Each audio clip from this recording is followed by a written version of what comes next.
Hello, this is Cynthia Douthit with the Jewish Christian Studies Center, and I would like to invite you to a study of the book of Numbers that's going to start this Tuesday night, May the 11th. This is 2021, and it'll start at 6:45 Central Standard Time, and it's a call-in number, and I'll be giving you that number at the end of this little presentation. But we're going to be starting a 9-week study on the book of Numbers, and the book of Numbers we know is the fourth book of Torah. And we know oftentimes people don't use the word Torah. I don't know why. Maybe it's because they think it's too much Jewish or Hebrew, but oftentimes they refer to the first 5 books of the Bible as the Pentateuch, Penta 5, and the Tuch part is scrolls, the 5 scrolls. But the fourth book of Torah is Numbers, and the first 5 books of the Bible make up what is called the Torah. Now, sometimes people refer to the Old Testament or the Tanakh as the Torah when they are teaching specific parts, but basically, Torah is the first 5 books of the Bible. Now, I have a question for you. Why do you think that the Christian scholars or the church do not use the Jewish Hebrew word that refers to the first 5 books of the Bible? Most people hear it called the Pentateuch, and they don't realize that the Pentateuch is the Greek word, and Torah is the Hebrew word for the first 5 books of the Bible. These are 5 books that Yeshua Jesus knew as Torah. He read them, he taught them, he lived them, and he is the one that spoke Torah to Moses. Torah is the backstory of the New Testament.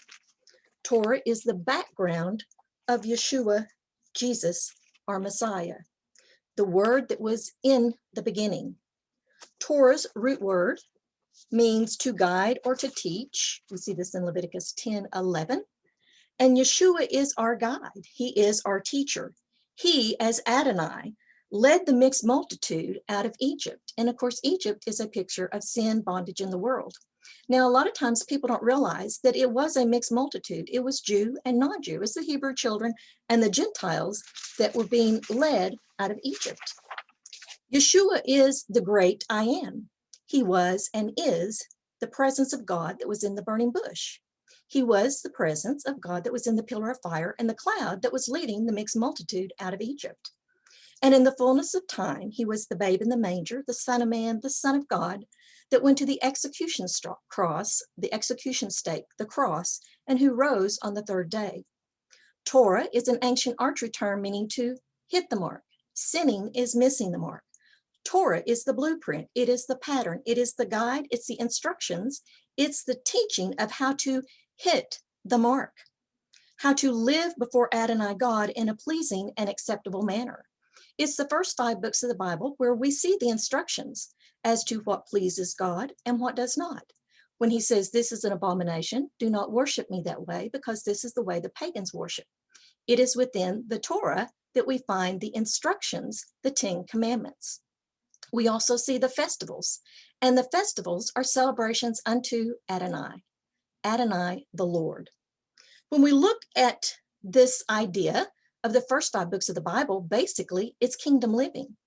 We know that Adonai God walked with Adam and Eve, Adam and Hava, in the cool of the evening, and they knew the kingdom rules, and they broke the kingdom rules. And we see that an atonement had to be made. We know that their sons, Cain and Abel, knew the kingdom rules about sacrifices. We see that Noah knew the clean and unclean. We see that Abraham knew many of the instructions.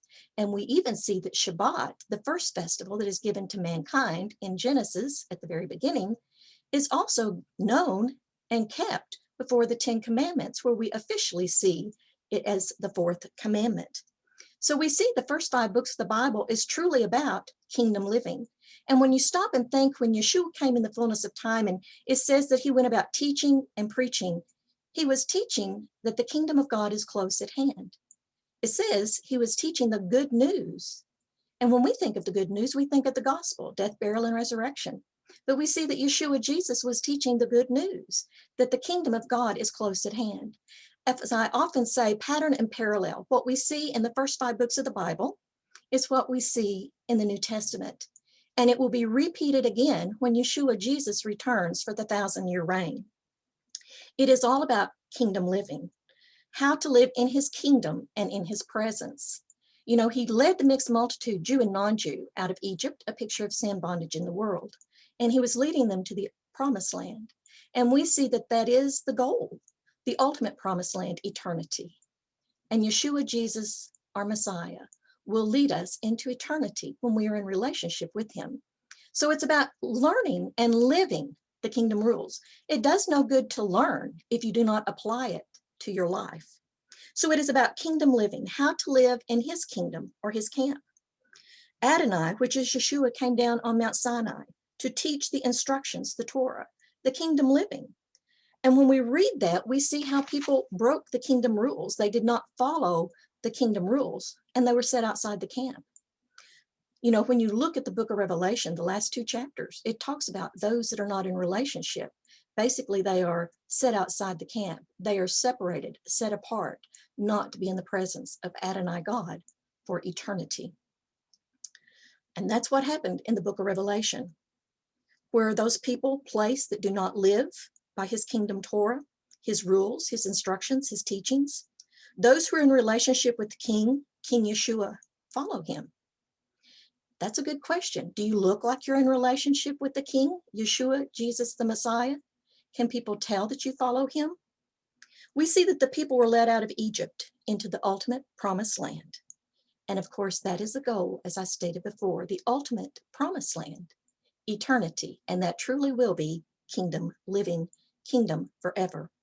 So as we study the book of Numbers, or in Hebrew, Bamidbar, in the desert or in the wilderness, we will see the unfolding revelation of the Torah. Now, we know Yeshua Jesus is Torah made flesh. He perfectly followed Torah. Now, we can't be perfect, but that doesn't mean that we're not supposed to try to live a life that glorifies him. You know, Adonai Yeshua basically said, I'm holy, you're to be holy. And holy does not mean perfect. It means separated or set apart. So we will see the unfolding revelation of the Torah, the instructions, and the kingdom, and Yud He Vav He Adonai God at the center of all the instructions in Torah and in the book of Numbers as we study it the next 9 weeks. All the instructions in the Hebrew, Avodah. The word Avodah can mean work or worship. And when we are in relationship with Yeshua Jesus, our work is our worship, and our worship is our work. As a kingdom of priests unto him, we worship him and we work for him as vessels set apart for his use, to glorify him every day, to make that choice every day that you're going to live for Yeshua Jesus, your Messiah. Adonai is providing the leading, the instruction, the blueprint for the people. So I hope you'll join me on Tuesday nights for the next 9 weeks, starting May 11th. This is 2021 at 6:45 Central Standard Time. Just call in. You'll hear, maybe that the host has not arrived yet. Just stay on the line and you'll be welcomed in. The number is 1-862-799-9481. And I'll post this also on the Facebook page, 1-862-799-9481. And feel free to share this video on your Facebook and also to let your friends know about it.